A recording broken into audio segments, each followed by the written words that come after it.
Okay. Okay. Well, good morning, Jared. Well, good morning, Michael. How are you Good doing? morning, Mike. This is unusual. It's not something I do every day. Yeah, me either. Okay.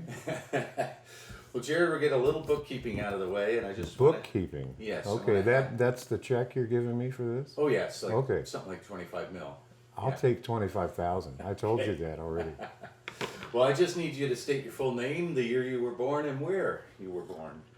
Well, my name is Jared Winston Leighton. And I was born in Detroit, Michigan in 1955 at Florence Crittenton Hospital. Wow. Is that a famous hospital? Well, not necessarily, but it was always a joke in my family because that's a hospital for all the unwed mothers. I see. My- Well, we don't my- know. my We don't need to mother- go into that. Well, it's If- okay. unless My you'd like. mother was very particular about her OB, and that was one of his nights that he worked there when I was due to be born. So she said, "Take me there. That's where he is. I don't care about the unwed mother stuff." She was kind of headstrong like that, but that was good. So anyway, Well, you seem to have turned out okay. okay, Michael, better than So Jared, so Michael. when did you move to Jerome, or when was your first time to Jerome? Well, actually, I first came here in 1980 to visit. Who were you visiting? My good friend, close friend, Paula Taylor. I was living in Portland, Oregon, and Paula was up there, and actually Sally Stricker was up there, and Sally had come down here, and not long after Paula left Portland for... Now, I'm going to say some things. I won't say things about people that are still alive. Okay. But Paula is gone, unfortunately. Paula came down here to avoid some legal problems, drug problems. So she kind of lit out of town and came down here. And she kept in contact with me. And at the time, I had been in Portland for like 8 years. And I was really feeling the need to move on with life. I mean, I had a good job and kind of was reluctant to leave that, but I don't know, psychologically, internally, I just felt like something different. And anyway, I was working in civil service. I had amassed a whole lot of vacation time. So she said, basically, come on down here, you'll love it. So I did. And it was at a different time, a much nicer time. I took the train Oh, no kidding. down the coast and then over to Flagstaff, and then a bus to Cottonwood. Really?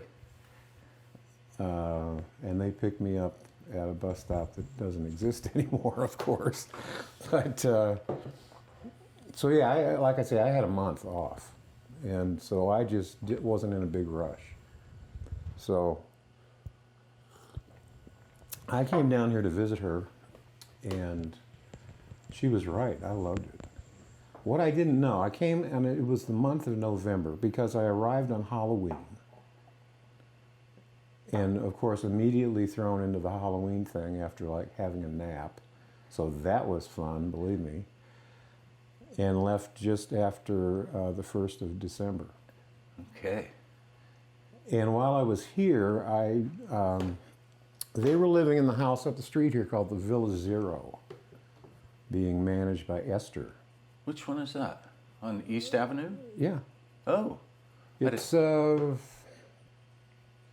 what's her name's place? It has the big dogs. Oh, yeah, yeah. Okay. Yeah, Jeannie. Yeah, Jeannie. And I was sleeping out on the porch.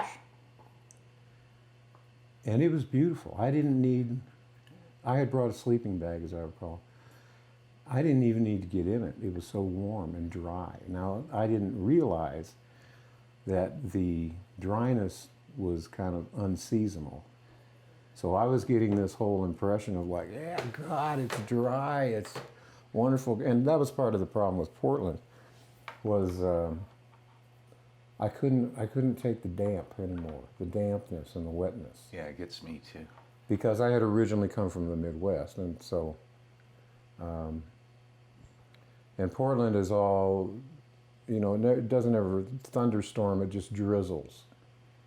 And it's, 38 degrees and drizzling, and day and night and day and night, and it was just like, I just kind of was having a hard time with it. How long had you been in Portland? 8 years. Okay. It was just felt like time to go. So anyway, I absolutely loved it. And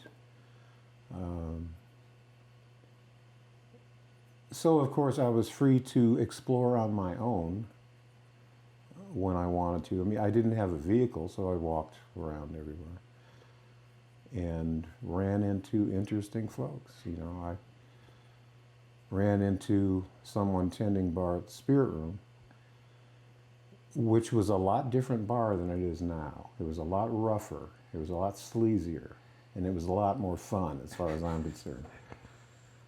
And I had already been introduced to her, the woman tending bar. And so I wandered back up there by myself. And who was that? Well, that person is still around. So Okay. I'm not going to say, because right. what I'm going to say is the first thing she did, she said, "Hi, you like Quaaludes?" I thought, yeah. So that's why I'm not going to say her name. Just leave it. Fair enough. Okay. I didn't see that Well, one that will coming. come up with other people too, that I'm not going to identify them. Just because they're still alive, they're still around. They might not like it, and Fair enough. My purpose is not to impugn them. Yes. Even though We it want was to. long ago. I Right. mean, 1980 was how many years ago? 40 years almost. But we're painting in some color. Okay. So yeah, I liked it a lot. I mean, and it appealed to me because it was much less fixed up than now. It was much more run down. A lot of the older structures had not been rehabbed. So that was a big appeal to me because of my love of history. And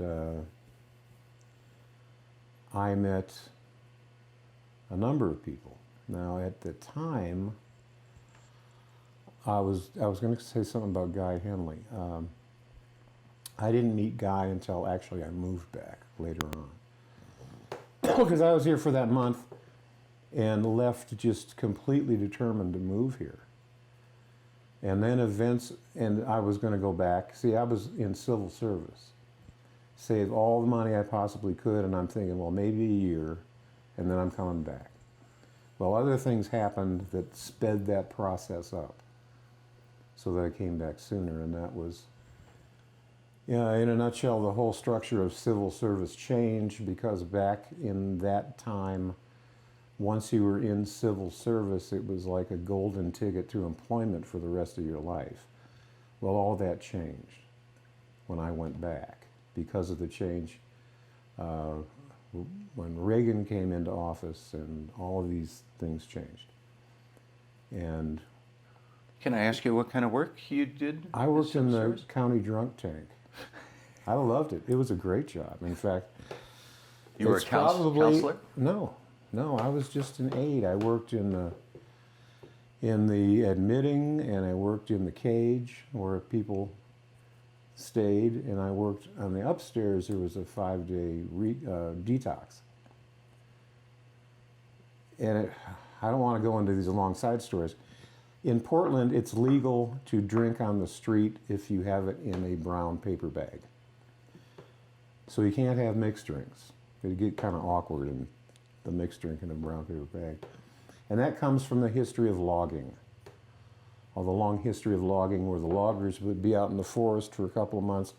The owners would bring them back to Portland and turn them loose in Skid Row. And that whole drinking in public had a long history. And it was not illegal, but you could be held to dry out, and it's called a civil hold. And I worked in the facility that did those civil holds and met many interesting people and had many interesting situations, but I won't go into those now. That's a whole nother book. Yeah. But anyway, the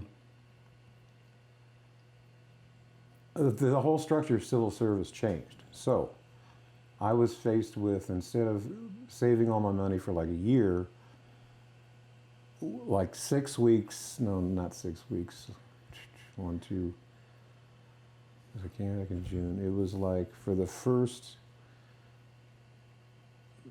not 3, 4 months after I got back. 3.5 months after I got back. There was some deadline on this thing. I had to make a choice of being laid off because of budget reasons. Or if I wanted to stay in civil service, I had to accept whatever job they offered me in the whole county. In Multnomah County, the county is a long, skinny county, stretches along the Columbia River. And the job they offered me was a graveyard shift, killing animals, euthanizing animals, putting them in a gas chamber, and then cleaning it out. How appealing. Yeah, boy, I tell you, that was appealing. It's like, nope, Jerome, going to Jerome. Sorry, with what little money I had. So I came back here and did a whole number of things. And Well, how that was just 3 months later? After? yeah, it was in the next year in '91. Oh, okay, so a few after years. the turn of the year. So yeah, no, Because you came in 1980. 1980 at the very end. Came in Halloween of '80. Okay. Went back December to Portland, then came back here in the end of May, or the middle of May, or something like that. I mean, it's a while. So I was only back there like 3 months. Okay. And got rid of everything I owned and came down here. So that was 81. Yeah, '81. Okay. Where did you live? Well, I stayed with Paula over here. And then I also, because of people I'd gotten to know, I stayed in Guy Henley's studio. Because Guy wasn't there. And they said, oh, it's okay. You can stay down there. You know, I really didn't know him, but I knew other people who knew him who could, you know, they could say it'll be okay, and it was okay. So I stayed down there, and then I found a place to live down here on the lower hogback down there, underneath Jay and Sherry's place downstairs, where the foundation is Yes. cracking apart. I've been down there. It's, Yeah. it's a little sketchy. I stayed down there Well, for a while. Like I say, I met interesting people, and then finally I did meet Guy and got to know Guy real well, and we became good friends. And the funny thing, you know, since Guy has passed away, he was a pot dealer and grower. And the funny thing was, we got to know each other so well, not because of the pot, but because we were big lovers of history. So we would trade off, like history book club, the books would come and we'd trade them off and talk about them. We spent hours doing that. And people would always think I'm always going down to Guy's to buy pot. And it's like, no, because I was getting to where I didn't smoke pot anymore. So it was interesting. So hey, let's scoot back. let's scoot back, okay? Let's go back in time just slightly on that first month that you moved here. Yeah. And you said to yourself, God, I love this. I want to be here. Why don't you fill in what was appealing about it in terms of the people or the community, what was going on? Number one was the dryness. I discovered, and it has been true to this day, that I absolutely hate humidity. I can't stand humidity, you know. Like 15% humidity, that's perfect for me. I just can't stand it anymore. Right.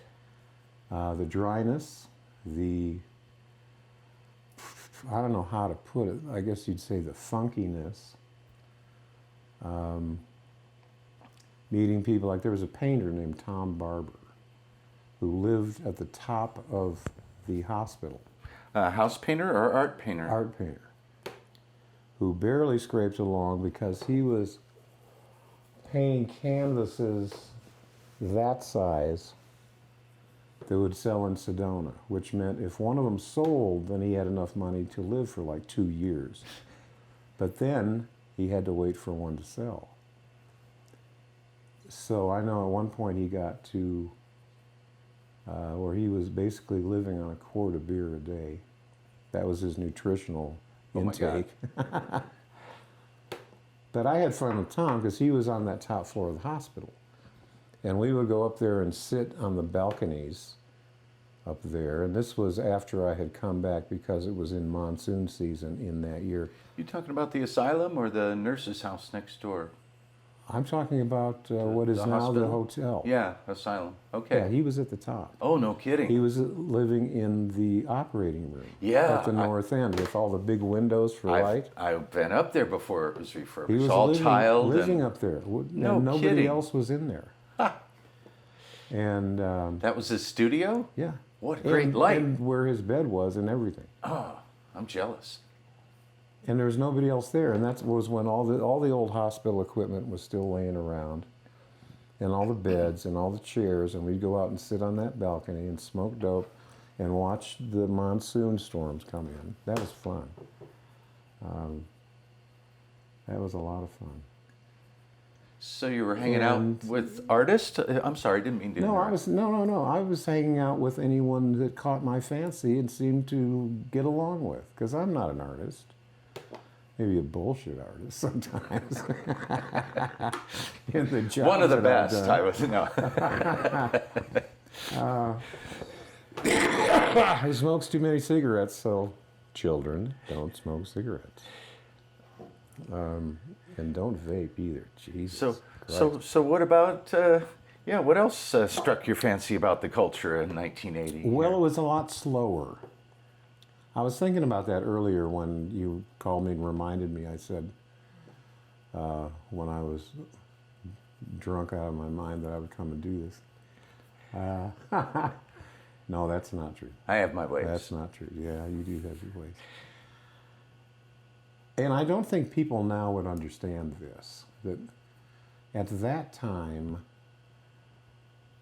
in this town, like if it was after dark on a Tuesday or Wednesday night, you could go uptown and there would be no one on the street.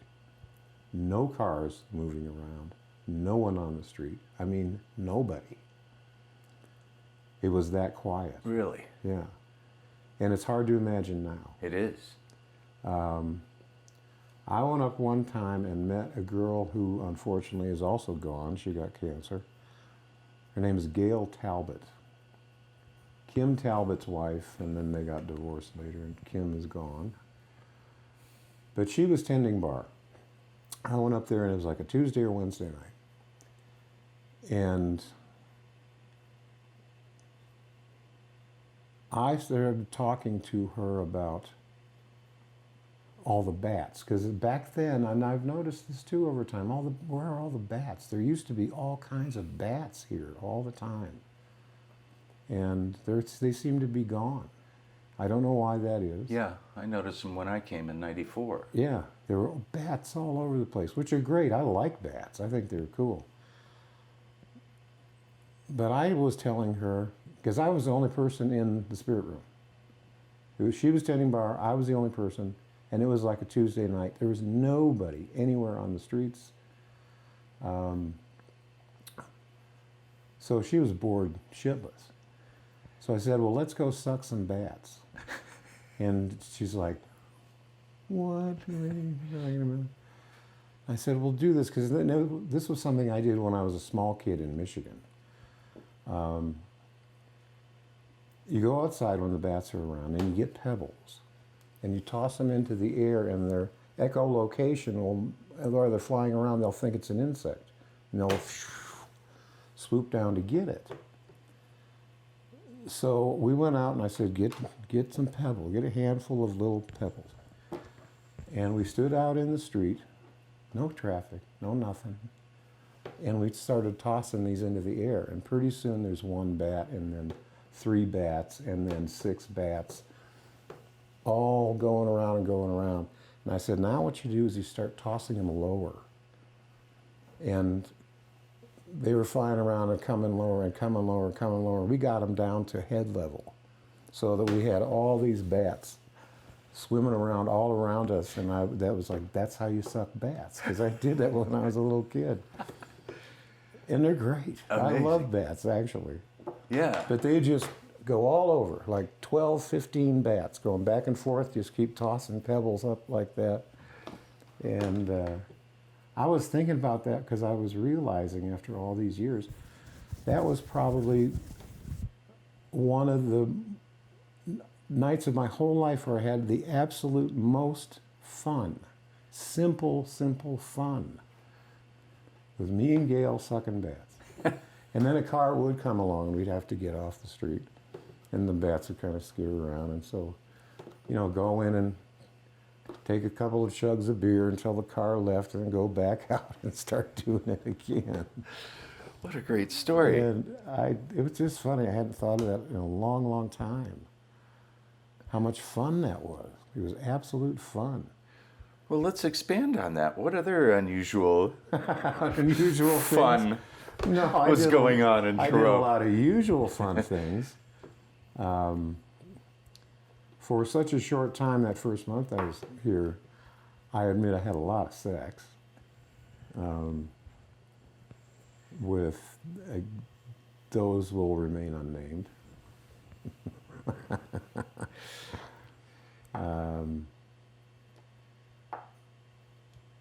Just doing things you don't see much anymore. Well, Or you'd get stopped by the cops for. right. Who was chief at that time? Do you remember? Oh, was it Ron Balator? Probably Ron. Yeah. Who was a pretty forgiving, easygoing guy. Yes, I interviewed him. He was a sweet guy. Yeah, he He was. told me some great stories. Oh, I'm sure he did. Yeah. I'm sure he did. Well, so what was going on during the day? How busy was downtown, and were there? I don't, not as busy as now, Of course not. because there weren't as many shops. Yeah. There were more empty buildings.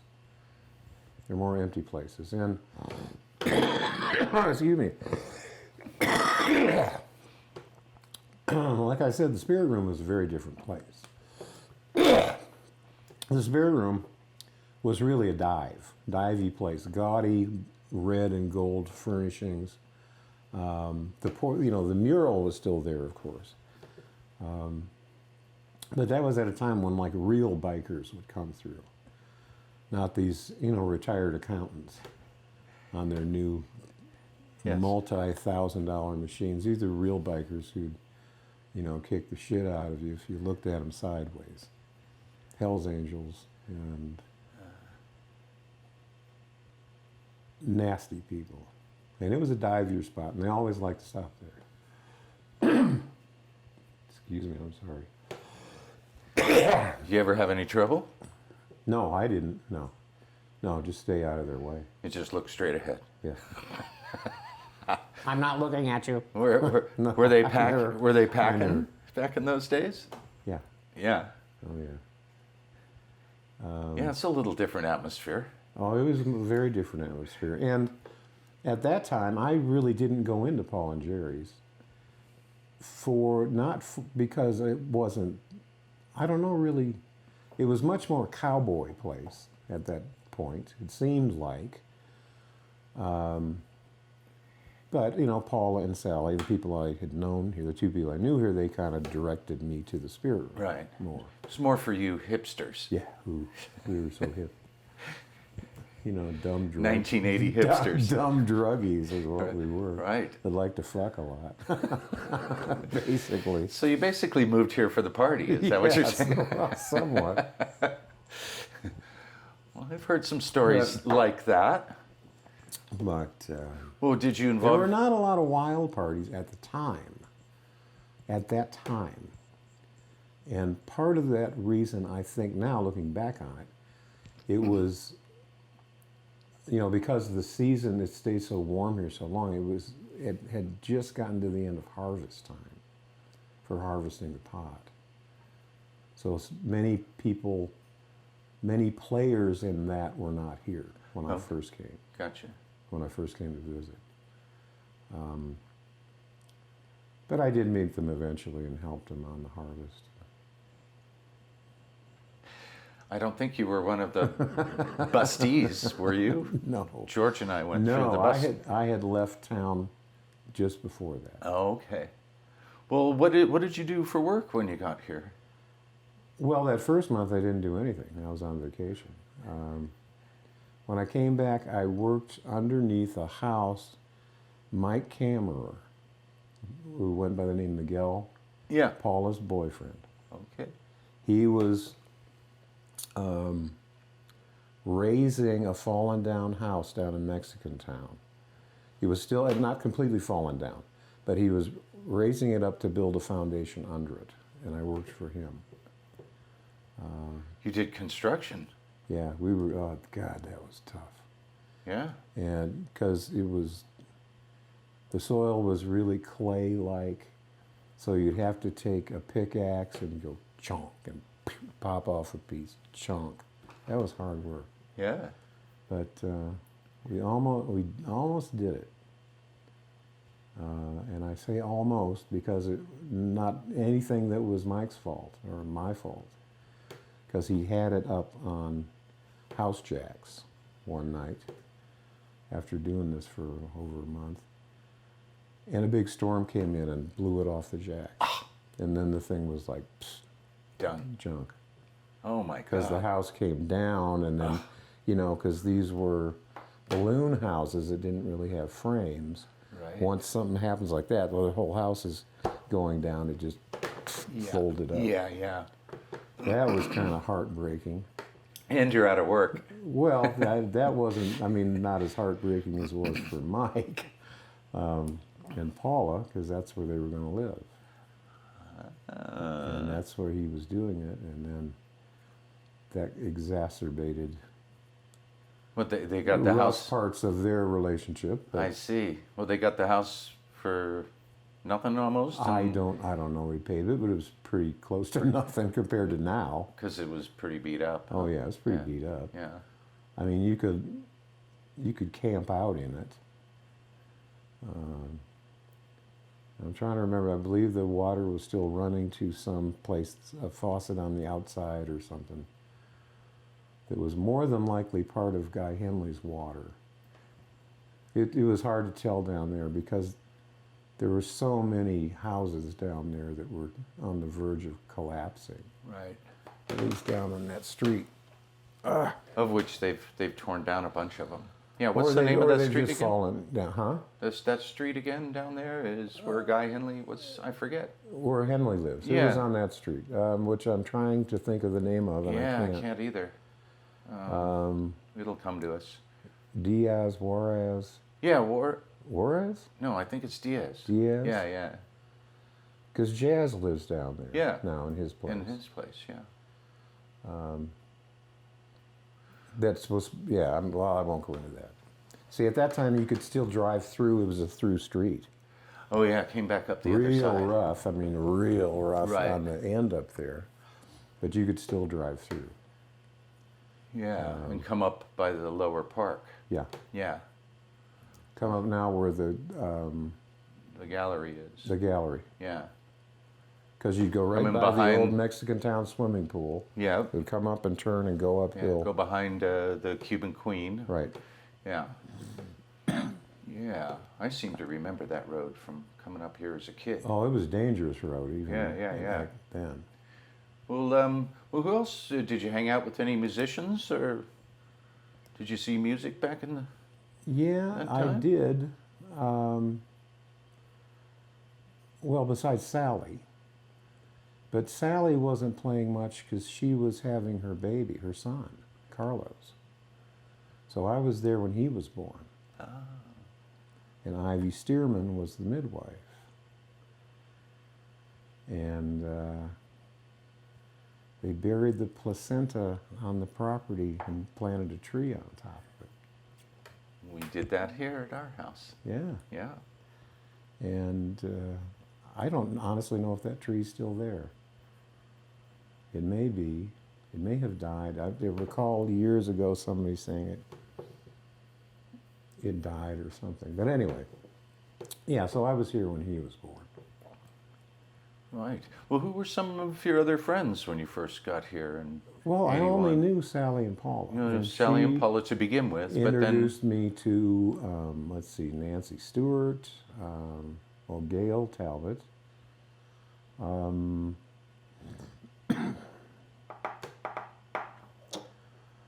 A lot of the guys were off. Off harvesting. Yes, I believe. Do you know Richard Martin? I probably met Richard. I didn't know him well. Okay. So you had your own little clique. Yeah, and I'm trying to remember if that's when Slim came down or if that was later. Now he's from Portland too. Yeah. Huh? It's quite an influx of at that time there were Portlanders. And then there was another bunch later on. But those weren't people I knew in Portland. Huh. Because I knew I wonder why. Paula and Sally and Slim. It seems like somebody else. But those three I knew well in Portland. Wonder what the connection between Portland and here. Very liberal? I don't know. Probably very liberal. I mean, it is now. I don't know about it then. Well, Portland was much more interesting back then, too. I mean, much sleazier, much more fun. Not as homogenized and silly. Right. So. But I don't know. I honestly, I think it has something to do with the rain. Getting out of the rain. Yeah, After a while, it's just like, grr. Unless you were born there. Now, I think he met Kathy Livingston. I've heard the name, but I don't think but so. she came down here and was down here for a little while, but went back. I think she is greater able to stay in Portland because she was born there and grew up there. So she's much more used to it. But yeah. the rest of us were not, or something. Who knows? Whatever. Well, you have some social psychology background in your history. Yeah. I was wondering if you might use those observation skills to describe the culture of Jerome when you first arrived. Michael, I think the price just went up because I get paid to do this. Well, I was going to give you an opportunity to show off. Oh, yeah. You know, you could use this video when it's up on YouTube as a promotional. Michael, okay. Watch the fingers. I got to go open the safe, but let's continue. I'll definitely get that to you. I don't know what you mean. No, when I left here, there was an episode of me falling on my head and having to take a couple of years to recover for that. And then when I finally left here, right before the big bust, I left to go back to school. And because I was in civil service in Portland, I never finished a bachelor's degree. There wasn't any need to. And so partly to prove to myself that I still had my mental faculties, I went to NAU to finish. And then from NAU, I went to the University of Wisconsin for a master's degree. And then was driven to get the hell out of the Midwest and get back here. Okay. To get back to Northern So you got a master's in what? Social work. But it was generally psychiatric type social work, because those are the people I worked with. Right. Well, and here, I had to get back here. I had a whole town of people like that. Yes, that's my point. That's where I'm getting is because Okay. My theory is that Jerome attracts. I like to say that people get washed up on the shores of Jerome, or they did for many years. That's very true. I don't know. I think it's probably still true. You like that analogy? Mm-hmm. Yeah, because so many I've met, it's almost perfect analogy. They're going about either pursuing something and find themselves here and don't leave, or they didn't know what they were doing and got washed up here. I think that happens to a lot of people. And I don't know, at least at that time, I know it was absolutely true. that the people getting washed up here had no idea how hard it is to survive here. Because they're going, oh, it's a town full of hippies, and it'll be easy, and I can sleep in the park, and we'll share our food, and, you know, blah, blah, blah. They really don't understand how hard it was to make it. Particularly at that time. It's hard now, I think, maybe in a different way. But at that time, it was hard because, say, in 1980, in all of the Verde Valley, you either had a profession, you were an attorney, a doctor, a nurse, you know, a recognized profession, or you worked for minimum wage. And that was just about it. There was like no in between. And if you were, you know, a waitress or a waiter, you worked for less than minimum wage. That's really what it was like then. So part of my drive to get back here was actually to have a professional degree that I could use so I wouldn't have to take a pick and dig clay out from underneath houses. Houses. Yeah. Wasn't your Even though it was good exercise, I have to admit. So I don't know what I don't know. They had unrealistic unrealistic expectations. expectations. And some that came here that I got to know peripherally. Somebody breaking into your house. No, it's my sister. Oh, your sister. Oh my God. They were spooners, what you'd call silver spooners. They had money coming from home. A lot of them? A number of them. Huh. They didn't really have to worry. So they pursued very, quote, hippie-style lifestyle, knowing they were secure in the money part. Right. What's going on? Nothing. Law enforcement is trying to call you. Yeah, the NSA is Okay. monitoring this conversation. There are a few of those. Not a whole lot, but a few. Yeah, well trustafarians, Yeah. that's the Jerome word for it. Yeah. Trustafarians. Yeah, there were a few. And they tended to have lots of kids. They could afford it. Yeah. And I have memories of that too. How weird that was. To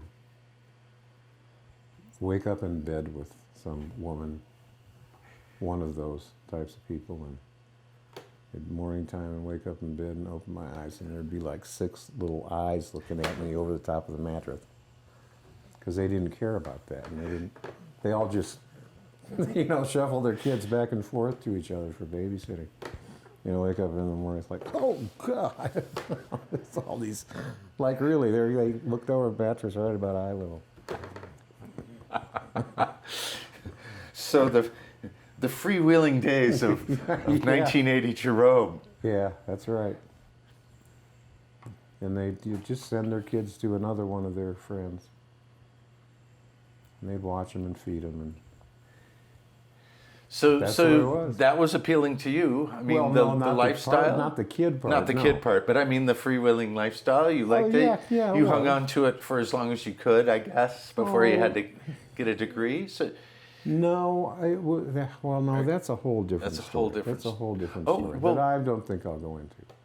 oh yeah, okay. The reason you had to leave. No, No, the reason I didn't have to leave, but I was determined to get in to it. prove to myself that my brain still worked. Okay, now this we don't have to go into depth about it, but I fell on but my I head. will. Yeah, I you fell had on an my accident, head. right? And that was before going back to school, Yes. and it was I fell here on in my head. Jerome. It took. I had very severe seizures. I was in a coma. Came out of it. Severe seizures. Went to live with my family in Illinois. I was covered by Kaiser through my civil service job still because they bought insurance in big quarters. That was lucky. Oh God, it was lucky. But one of the things about it was that I had to go to a state that was served by Kaiser to get treatment. And that was California and Oregon and Washington at the time. So I left my family in Illinois, went to Portland again, to get what treatment I could get, and then came back to Jerome. After 2 years of After, rehab? No, the rehab took place here. Oh. The rehab took place here. And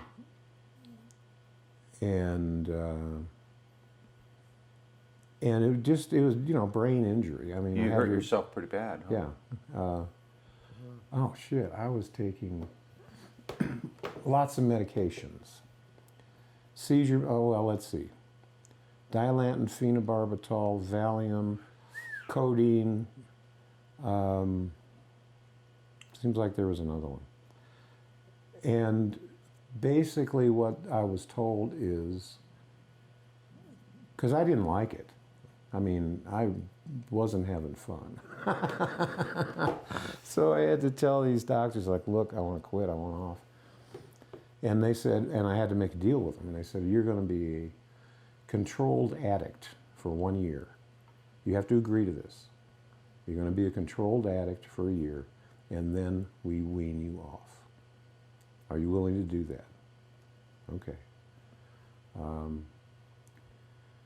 And they started, and the only bad one to come off of was phenobarbital. That's a horrible drug to withdraw from. Because you get panic attacks and you can't look at light. It's terrible. But they take them off one at a time. And I was not a very good patient, and they would tell me the things I can't do. And it'd be like, can't do it. Yeah, fuck you, watch this. Like, you can't drive at night. Watch me. Drove across the country twice at night during that period of time. Because they said you're going to have seizures from looking at the headlights. But it never happened? No. Wow. I just said, fuck you. You were a rebel. Yeah. I was not a good patient. But I got off all this stuff. The others, which are supposedly horrible, were just nothing to me, like Valium. Taking 60 milligrams of Valium a day. Because I get these terrible muscle spasms. And the interesting thing was, I discovered that when I quit taking Valium, I quit having muscle spasms. Interesting. But anyway, make a long story short, got off of all that stuff. And then we're looking at that same dynamic. You're either a professional or you work minimum wage. And it was like, I have to do something other than that, so I went back to school, to NAU. Because you wanted to stay here, but you weren't willing to work as a bartender or a waiter. That kind of, but it was like I knew I was more than what they were saying I was going to be. You have to accept this about yourself now. You have to accept these deficits now. And it was part of my whole attitude of, yeah, well, fuck you. I don't accept it. And so, and at that time, and I still do believe it, that there, you know that corny phrase, denial is not a river in Egypt. Well, there are times when denial can be very, very valuable, and it was to me, because they said, oh, you have to accept this. It's like, no, I don't. Oh, you're in denial. It's like, well, like, maybe I am, but fuck you. I'm going to go do these things. You challenge yourself more. Well, yeah, it was telling me I couldn't do it that was a challenge. So that's when I went back to school, went to get a master's degree, all the time really determined to get back here because it was a culture shock back there. Even though I grew up with it as a kid, I had gotten so far away from it. Right. That I was very determined to get back. And here I am. And here you are. Hey, did you get involved in any historical society or town government or any of that? I was with the Design and Review Board for a while. Was this early on or later on? Early on, after I came back. Okay. It was okay. I kind of lost interest in it. I was not motivated enough to stay with it. It's hard to explain. I guess I was more concerned with maintaining employment. Because I came back here, promised a job, which came through. but then began to change radically from what it started out to be. Can I stop you there? Yeah, I want to get yeah. this sequence right. You came in 1980. You left after a month, but you were back here in 3.5 months. So you're here in 1981. Then I and fell. Then what? I fell.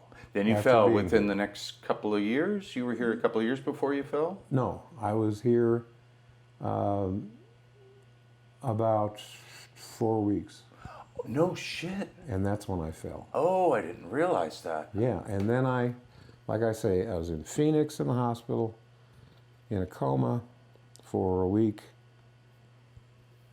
When I came out of the coma, my family took me to Illinois to live with the younger of my two sisters and her husband, who is a physician and an anesthesiologist, which was fine.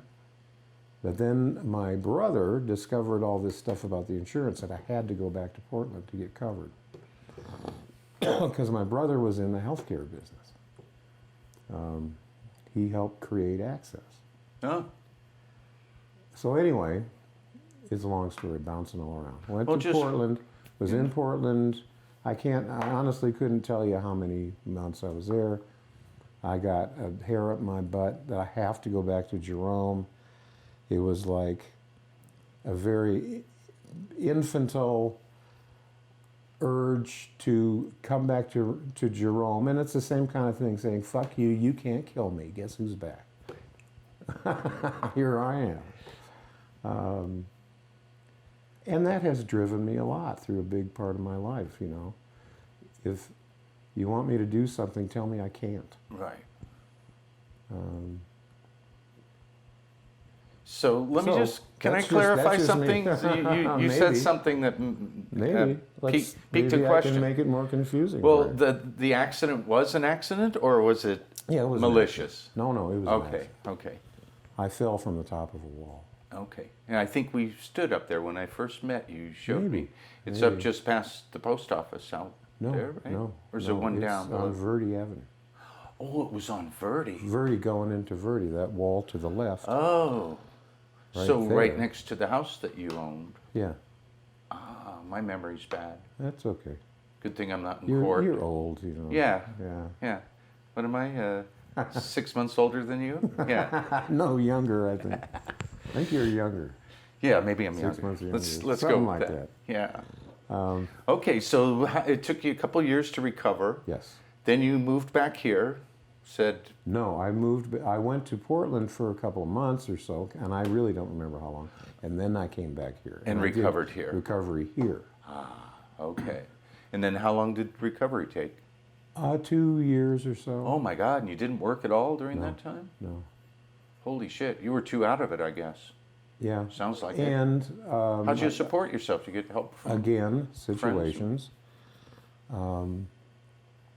You really want to know? Well, roughly. I You don't guess have to it tell doesn't me. matter now. These people are all gone anyway. You had friends, I assume. No, I had a very smart father who was collecting wealth. And I came from a family where you collect wealth, but you don't show it. And you don't expect it in the sense of living off of it. You don't show it, but you collect it for later years. And at that time, well, you could get a CD that was paying 16 to 18%. Those days are gone. Oh yeah, no kidding. But while I was recovering, he took money, invested in CDs, and had the monthly increase sent to me to live on. Huh? So he didn't lose any money, Okay. and And he kept his son alive. he kept his son alive. And at that time, you could live on $400 a month, easy, $300 a month. So temporarily, you were a trustafarian. Yeah, I guess I was. But it wasn't a trust fund. It was active investments. So there's a difference. No, Okay, I well, was. well, Okay, that I was fortunate, huh? I was. You got to. And he was a very smart man. Well, we won't go into that, but you and I have Oh, had he was. discussions about He was. about your father and his trucking Yeah. business and his tie to the mob and all this really weird stuff. But, you know, I was telling somebody this a little while ago, it wasn't that long ago, that they came to visit me when I was recovering, and I was living in the top floor of the Haskins, where Terry Malloy has a place. Oh, yeah, now. yeah. Oh. I was living there. And he almost bought the Haskins because it was for sale. If you can imagine the Haskins for sale for $150,000. Yeah, and no. he looked at it and looked around the town and he said he wouldn't do it because you will never be able to rent an apartment in this town for more than $200 a month.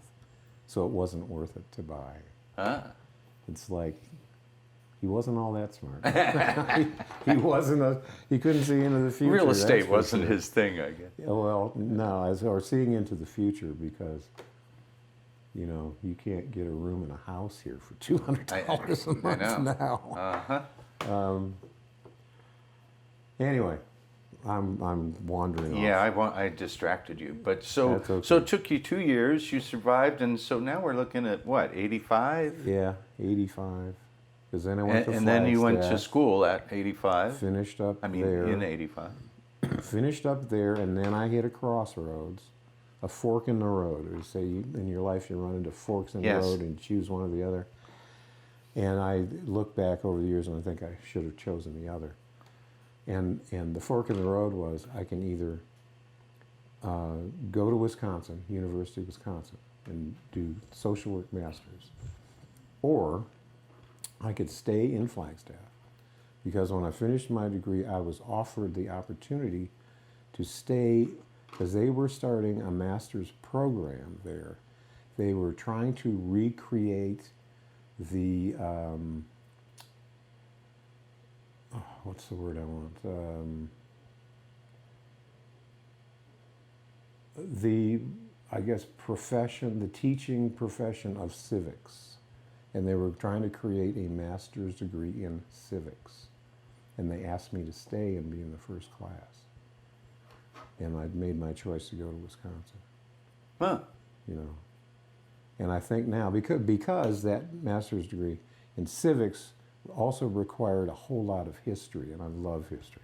I absolutely love studying history. But Wisconsin had, you know, a girl. So, Of course. of course. Which, of course, in the end didn't work out. Yeah, So I know that's the way it goes. I know that story. So you ended up getting a degree. You got a job in Flagstaff, if I remember. I think you were working that when I moved. I came here. down here and I interviewed, and there was this whole. Oh, I'm not going to go into all that. Yeah. That's a whole big long thing. I want to. But I had a job promised to me, starting in September of. What was it, 90? Something like that. Right. And I commuted from here to Flagstaff. I know. Well, And then it began to change. Well, it was promised to me, actually, I think, I believe it was 90. And then right before I left and come here, they said, oh, things have changed now. The job's still on, but we can't start till the next quarter, the 1st of January. So I had 3 months. I had enough money to live on those 3 months Right. because of all the ridiculous student loans at that time they were handing out to people right and left. yeah. I mean, especially like a master's program at that time, you'd go in to see the financial aid people, and you'd say, I think I need this much, and they'd say, you sure you don't need $5,000 more than that? All you got to do is sign here. Don't worry about it. You're going to have a profession. You'll be fine. Right. Right. They were handing those out. It was amazing. Well, let's. So I said, of course. I guess I could. I guess I could. I guess I could. And that's all paid off, just for the record, whoever's looking at it. Well, let's circle back around to. I want to. We almost got into your. Now that you have this job, master's degree in sociology, and I wanted you to comment on social work. yeah, but I want you to psychiatric comment social on the culture of Jerome and the people Well, I of know, Jerome but from that. How do you? How I do you don't do know that? How you judge the culture from that perspective? It's a small town. What made it different and appealing, or what made it special or unique in your view? In my view, it was special because it was so small. I like small towns, and this, of course, is tempered by my own preferences. I like small towns. I was sick to death of large cities. I don't go to them at all now. The only time I go to Phoenix is to go to the airport. I can't stand all those people. Honest to God, I can't stand these goddamn people. Like ants. Just, I can't stand them. Well, we do have reprieve from that, the mass of humanity here. I like That's it too. That's true. Yeah. It's a small town. It's very easy to... I find it very easy to get along with people. As long as, you know, there are certain really simple rules, and I know these rules work out in a larger world. And it's basically treat other people like you want to be treated. But when you get in a small town, it becomes much easier to see. Because it seems like in a larger city or environment, if you're in traffic and you say, "Hey, fuck you," yell it at somebody, there's a good chance they may not ever see you again, unless they shoot you. But if you did it here, if I said that to somebody, they'd remember who I was. So I'm not going to do that in a serious way. Yeah. I mean, if it's somebody I already know and like, I'd say, "Hey, fuck you." But that's nice. Yeah. I've observed that. In a sense, curbs. I think inside of people, there's antisocial behavior in everyone. Nobody is Jesus. And because you're in such a small fishbowl, that is curbed a bit.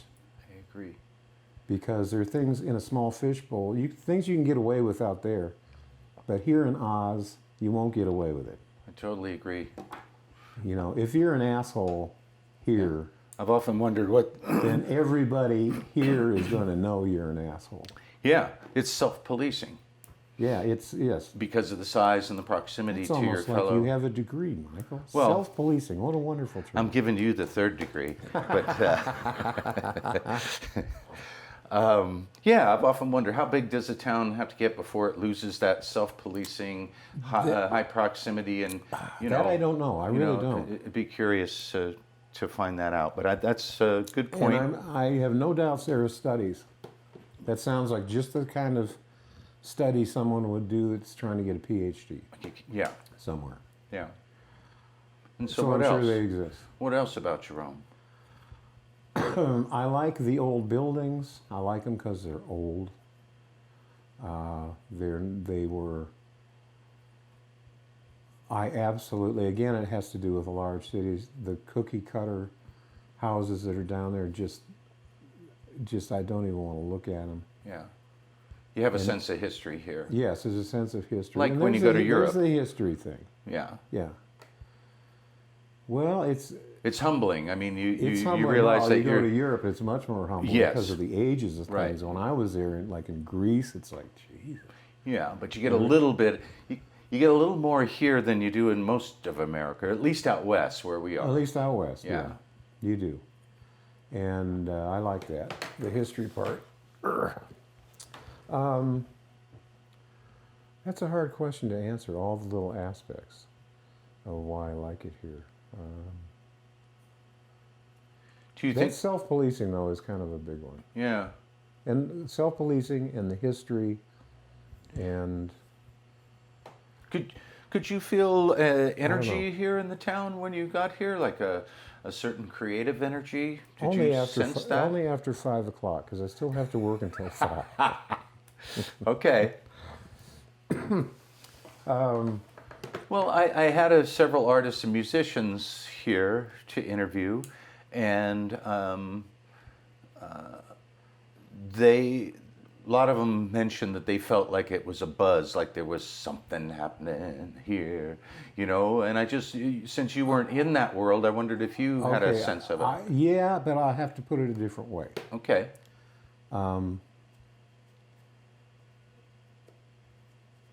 And I'll use the story I already told you about sucking bats.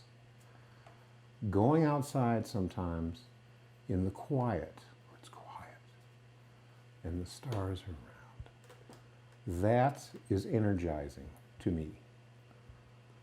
Quiet like that is energizing. No noise, no distractions, just, you know, it's energizing. So that's another part of it. Compared to the rest of the world, it's relatively quiet. Yeah. And like where I live on a rich street now, because of the way the sound travels, you can stand there at night when it's otherwise very quiet, and you can hear people talking way over here, like usually above. And I remembered that when I first came here. Then on those quiet nights, you could go the top street in town. There are a couple houses up there. I've been up there at night, quiet nights, and you can hear people sitting on the bench by the spirit room talking, just a regular conversation. They're not shouting. You can stand there and hear everything they're saying. And I think that's cool. Yeah. Yeah. I Well, really like that. so how many years have it's you been energizing. here now? I'm sorry. No, it's okay. If you count from 1980, then it's 29, 29. Yeah. right? Unless I've completely lost my mind. No, it's 39. Yeah, it's 39. But I'm I'm 25. I count from 1990 really when I came back here permanently. That's what I think of. Okay. So it's actually 29. Gotcha. 39 since I first set foot here Yeah. and polluted the town. Well, 90 was just a little bit before I got here in 94. Yeah. And I got But- to know you pretty quickly. Yeah, we hung out. But I Yeah. mean, that was really kind of... Especially that To night my- you were rolling around on the lawn with that 15-year-old. Hey, stop. Oh, I'm going to have to edit that out. I think we need to interview Michael. See, you can't do this to me because I have control over the edit button. Yeah. So flail around, Okay. try to set me up if Okay. you will. I think 90 was kind of when it sort of switched from It began- that quiet place Yes, to... it did. It began to change. However, I was just thinking, it just came to my mind, knowing I was back here permanently, I think made it easier to know more people. Made me more open to get to know more people that I would know for a long time, like yourself.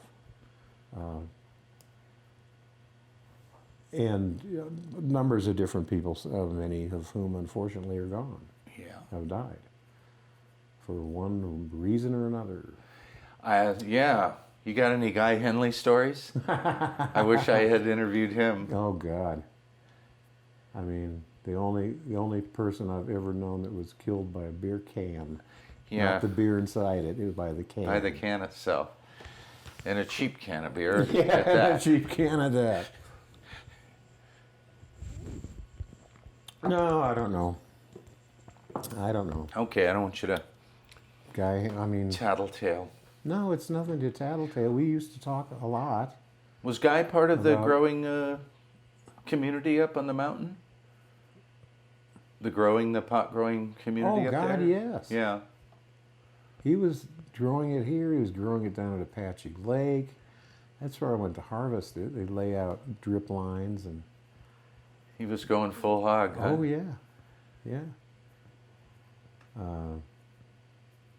Well, I wondered if he ever, even after the bust, if he kept things going up on the mountain in some secret Not place. on this but- mountain. No, Oh, not okay. on this mountain. At least I don't Because think he so. seemed to have a steady supply. Not on this mountain. I'm pretty sure.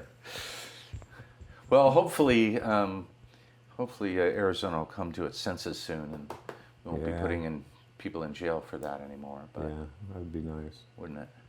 Well, whatever. Let's, I'm sort of going to wind down here. I'm trying to, what do you think, what do you think, did you see the change coming? Could people feel it? Like, more commercial interest and more tourist? Kind of yes and no. In some ways you could, but in other ways it happened so fast. It did. Suddenly there's a great explosion and all you had to do, and that you just had to keep track of the value of houses, the housing values. It got to be outrageous. It's like, what are you talking about? Because they just kept going bing, bing, bing, bing, bing, bing, bing, almost monthly and not every year. But of course that led to the real estate collapse in '08 and yes. stuff. Yeah. We've all got stories about that. Oh God, yes. Yeah. But, well, you remember... I remember it starting out very slowly, and you're right, it seemed like about 1990, 91, 92, that's when it really started to, instead of creep, it started to roll more. Yeah. We had Paul and Mayor get the license at the Spirit Room. Yes, and people were coming from outside because end of the 80s, into the early 90s, people were starting to make a lot of money. And credit was easy. Excuse me. Like, I said about getting student loans. They just throw it at you back then. And so people came from outside, and of course, a lot of people came from California, and it's like, I want that. I've got the money to get it. Because if this was in California, I'd be paying 5 times as much money, so I want that. So we got a little steamrolled a bit, because who's going to stop them? Who had the money here to stop them? Nobody. Well, some of the old guard hippies, quote unquote, they had purchased their own places already. Yeah, they had early, but they dragged they were a undertow against too much growth too fast. I think they would almost be ridiculous in terms of council meetings and warding off people that came. People always come here with big plans. Yeah, big plans. Yeah, how they're going to change Jerome. No, you're not. Yeah. Oh, but it won't be a bad change. Right. Yeah, it will. I have a vision. Yeah. Yeah, I have a vision of this wonderful thing. It'll make it so much like Scottsdale. Isn't that what you want? Yeah, right. Well, what do you think of the future of Jerome, Jared? I don't know. I really hadn't thought about much of the future of Jerome. Happily, it cannot physically expand. On the other side of that is that property may go way, way up. It may become more and more expensive to live here. I kind of see that happening. Where it will turn into a Sedona, where the people that do the actual work, like the waitresses and bartenders, they can't live here. Right, and there'll be fewer and fewer aspiring artists and families and that kind of thing. Yes. Yeah, that's my concern too. I hate to think about it, but I think it will happen, unfortunately. Yeah. But like you say, fortunately, it's tough to build here because the hills are so steep and there's no place to park trucks. And yeah. Well, so I don't know. I don't want to speculate on the future. Alrighty. Really? Well, is there, as you thought about this interview, or there some things you want to talk that I haven't touched on? No, there are things I'm happy you haven't touched on. That's what I'm fishing for now. No, there really isn't. I had... Would you care would you like a beer? Well, not yet. As I said, that inspiration is after 5 o'clock. I'm a creature of habit. Okay. Even though I'm not working today, so maybe 4. But I still have things to do. I got to run down to Cottonwood. Well, No, I knew you'd ask things like this. That's okay. Okay, well, I didn't I don't like to pry too deep into some of your sordid past, but you volunteered a little bit. The only thing was that I wasn't going to name people that were in certain fair enough. things. I don't have a problem with that. Now you owe me. Yes, of course. Boy, will I. I knew that going in, Jared. Okay. As a matter of fact, it's been a lot less painful than I expected. Well, Jared. So anyway, there you go. All right. For what it's worth.